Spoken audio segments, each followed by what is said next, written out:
Hey, what's up, Street Dogs? Currently here in Melbourne, Australia, with my homeboy Ben, chilling at his pad with all this lovely light here in the morning, all these nice books and cameras and cool stuff, and currently just chilling on the couch with our buddy Stevie. What's up, Stevie? Say hi. Ah, so cute. Na, na, na, na, na, na. Okay, so Ben, how do we first meet? How did we first meet? I think I interviewed you for Vice years ago. That was fun. It's a good interview. And why did you decide to reach out? For the hits. I needed those hits. Yeah, trying to need the steal your clicks. audience. Yeah. That would be the main reason, I'd say. And then the secondary reason? Because I like you and I like your work. Nice. Well, I like you and I like your work too. So thanks, man. can you tell me about a little more about your photography and what your day job is? My photography is like a mix of whatever. Like I kind of just like photography. Like I still think it's a miracle that you can freeze time. Like so, just the very action of taking a picture is still interesting to me, even though I've taken at least 10, 15 photos now, maybe 20. Yeah, I'd say I mostly focus on street and editorial, and I guess the main thing that I'm trying to do is just tell a story, I guess, or like communicate something, because I started as a graphic designer, so I'm probably just taking what I learned as a graphic designer and applying it to photography. I guess I probably care more about lines and geometry than most street photographers. And why do you love street photography? Because I don't like exercise, but you have to get exercise, I've been told, and street photography is the least boring kind of exercise I can think of. Nice. And yeah, and also similarly, you know, we both shot film and digital in the past. So like, what's your whole take on, you know, your experiences shooting film and digital and your personal philosophies? I mean, I come from New Zealand, which is not the richest country or the country that's closest to anywhere else in the world, really. Like, it's pretty remote, and I grew up shooting film and, you know, shot film until I was in my 20s, even though I'm only 31 now. And I don't know, I guess like just when I first got a digital camera, it was just amazing. Like, why, I just loved it, and I haven't really gone back to film since then. But I'm also really glad I started on film. I've just never been a sprayer or a prayer or anything. I still feel like I've only got 30 shots, even though I've got a 30 gig card. So. And you talk a lot about workflow, how it's one of the most important things for photographers nowadays. Can you kind of flesh out that concept? I mean, I think workflow is always king. Like, whatever. What's the best way to say? Cut this bit out. Oh yeah, no. It's okay. You just think as you talk. Think as you talk. I think the easiest way to do things is the way that most people are going to do things, and it's like there's obviously things you need, and that's why not everyone shoots on a phone. Like, so phones aren't still the best workflow because it's still a pain in the ass to try and edit on a tiny phone screen and stuff. So I think whatever is the easiest way to get what you want is the way that most people are going to do it, and I think that most people that shot on film in the 60s and 70s and stuff, like you said, were using the best technology that they had, and it seems silly to not use the best technology that we have. Can you give an example of how your workflow works, and maybe just give us a little tour of your shelf of cameras? Sure, man. Yeah. Sorry, Stevie, you're gonna have to. Oh, you can come along for the ride. Well, upgraded to the X Pro 2. Congratulations. Love it. Great camera. It's almost got nothing in common with the X Pro 1 other than the way it looks. Wait, so grab out the X Pro 2 again.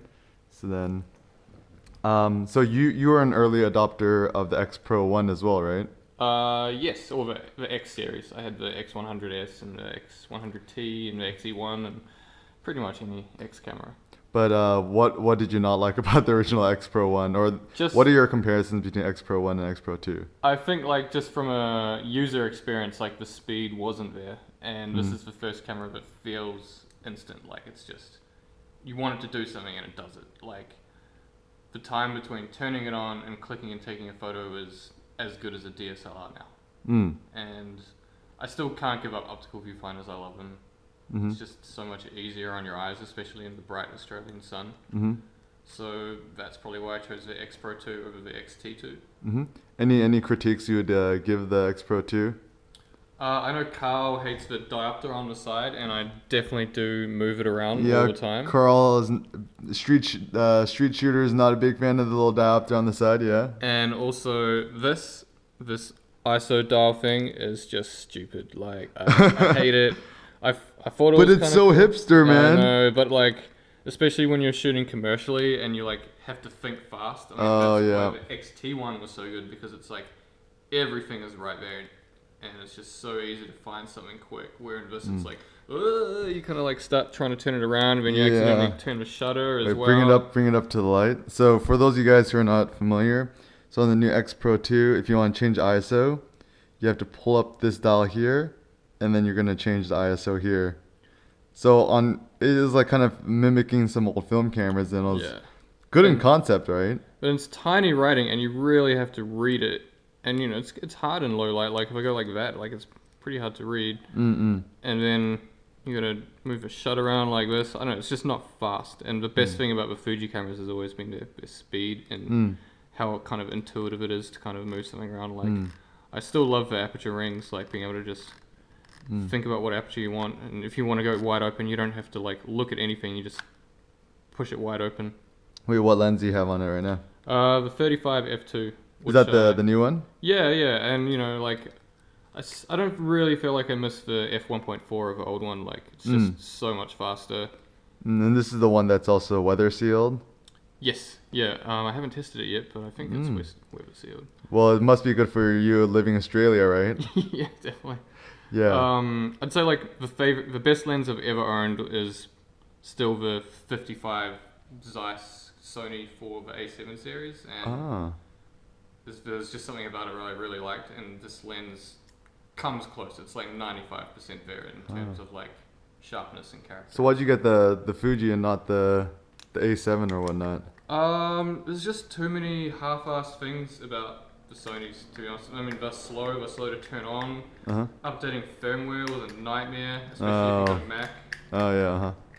And there's a problem with all Sony cameras that no one talks about, where they all have a built-in screen protector that's glued on, and they bubble up all the time. And, that's so annoying. And if you don't like take perfect care of them, it'll just turn into shit, and then you have to peel it off, and it's covered in glue, and it's just Sony just, I feel like they don't really care about photographers as much as they care about technology. And then so also tell us about what you do at Vice. I think that's super cool. Yeah, sure. I mean, I'm head of the art department for Vice Australia, and that's just, you know, briefing photographers, making sure that they do what Vice wants them to do, and lots of design work, lots of After Effects, video titles, just looking at the big picture of stuff and figuring it all out, I guess. Yeah, just making sure everything kind of looks like it's supposed to be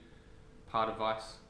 How do you see your personal photography and what you do at Vice kind of mixing together in terms of your sensibility for art and photography and street and stuff like that? Yeah, that's a really good question. I think there's definitely like a lot of crossover in that Venn diagram. Like it wouldn't be a perfect circle. Like I think like my style is quite calm and like silent, like quite restrained, where Vice is more like explosive, I guess. So I don't know. I don't know if anything that I'd shoot for myself would necessarily end up in Vice, but at the same time, it's the same like base aesthetic. Like you know, we've got more in common than we don't. Like I'm not gonna shoot pregnant woman with butterfly wings. Yeah. Like, unless it's the tramp stamp, right? Definitely. Oh man. And yeah, like or let me stand here so you get better light on your face. And yeah, how would you say the photography scene out here in Melbourne's like? Fantastic. Like there's a lot of enthusiasm. There's a lot of people doing everything. I mean, I feel like Melbourne's, it's not a big city, but it's big enough where anything you want to do, there's at least 10 other people really enthusiastic about it, whether it's shooting film, street, editorial, whatever. The IPF, which is the Independent Photography Festival, I think that's in about a month, and that's like amazing. Like I love it. Joe Miranda that runs that does an amazing job every year, and I'm really looking forward to that as well for sure. Sick. And then for those coming to Melbourne for the first time or here on holiday, where are your favorite places you recommend people to shoot street or grab a cup of coffee? Good question. As far as coffee goes, probably either CBD or Fitzroy. Not that I drink coffee, I only drink chai latte. Yeah, okay. Or a good chai latte. Tiggy in Collingwood. Mm-hmm. Shout out Sarah Booth. And as far as photography goes, Mm-hmm. I mean, Where do you like to shoot? I like shooting in the CBD just because there's so many I love light, Yep. and there's just so many kind of like split angles of tiny light beams just coming in over the buildings or whatever. And CBD is Central Business District? Yep. Uh-huh. Where else? Like, I just love the suburbs as well. Like, just getting out to the west of the east, and I think for where like just housing in Australia is interesting to me. It's like going somewhere a bit quieter and a bit more out of the middle of things. Mm. And last question. So, if you could restart photography all over again, what advice would you give yourself? I wouldn't have bought like 40 different cameras. Like the rest of us, right? Yeah, pretty much. But it is fun using different cameras as well, and it makes me appreciate the Fuji series more.